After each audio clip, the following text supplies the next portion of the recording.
So we finally did it. We bought ourselves a new tow vehicle for Go RV. Now this Isuzu MUX, it replaces the 80 series Land Cruiser that you might have seen within our pages before. And we thought we'd bring it out today for a tow test to really put it through its paces and see how it performs with a load on the back. Now we've hitched up our office camper. It's a Wing 3 by Goldstream. There is a bit of load in the camper and some water in the tank, so it weighs about 1900 kilos at the moment, and let's not forget the MUX can tow up to 3 tonne with 300 kilos sitting on the tow ball. But the big news with the MUX is that it now has trailless way control as standard. That's a pretty good feature for people like me who love to go caravanning.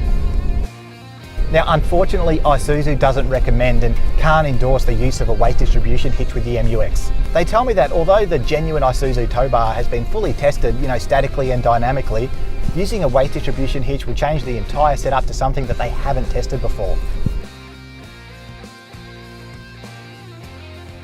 So because Isuzu really doesn't want you using load levelers with the MUX, however much you tow and load onto the tow ball, well, it's going to come down to individual judgment.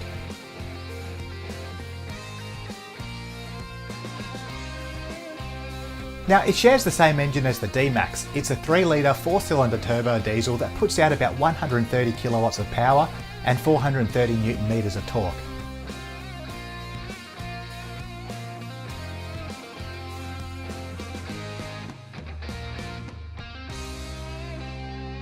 Even from a price point of view, I think this vehicle's really good.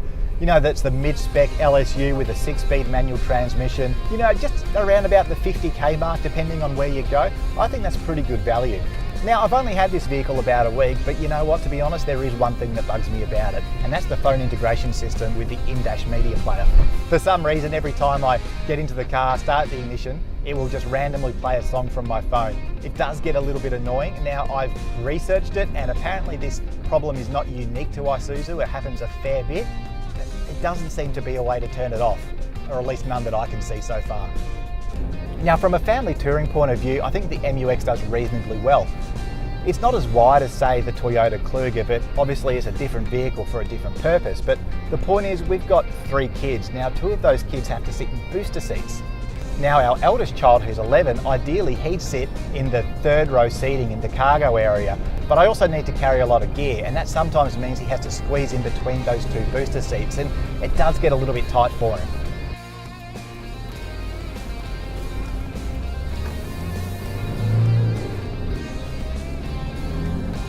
Now some might say that the dash is a little on the basic side, but I really don't mind it, and I think it's worth remembering that you're not spending $70,000, $80,000, $90,000 on this vehicle, so from that point of view I'm actually quite happy.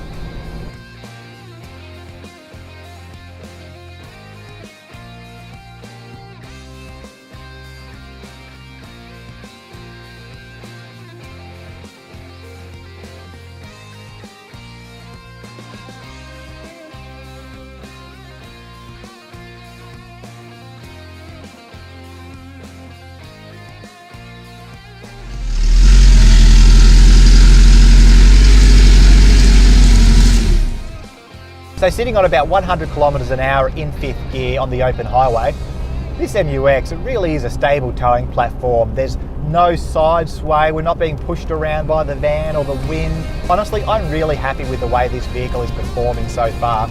I think the next test is going to be to try it out with a heavier van.